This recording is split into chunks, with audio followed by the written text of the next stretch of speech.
আজকের জীবনে সবথেকে প্রবলেমেটিক বিষয় কি জানেন?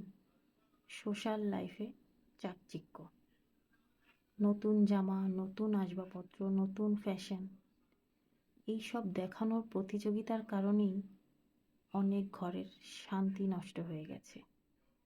মানুষ এখন প্রয়োজনে খরচ করে না, দেখানোর জন্য খরচ করে।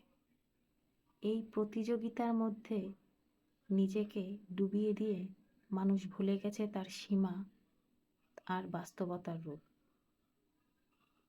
ফেসবুকের হাসিমাখা ছবির আড়ালে কত সংসারের চাপ, কত দুশ্চিন্তা, কত অর্থের অভাব, কত ঝগড়াঝাটি চাপা পড়ে যায়, সে খবর কেউই জানতে পারে না। ঋণের স্ট্যাটাস, অভাব লুকিয়ে আড়ম্বর, এই বিষয়গুলোই সবথেকে বেশি প্রভাব ফেলে সম্পর্কের ওপর।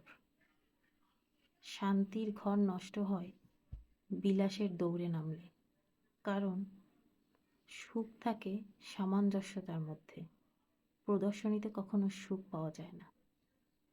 যে পরিবার নিজেই নিজেকে বাঁচাতে পারে, লোকে কি বলল এই চিন্তা থেকে নিজেকে দূরে সরিয়ে রাখতে পারে, তারাই আজ সবথেকে সুখী মানুষ।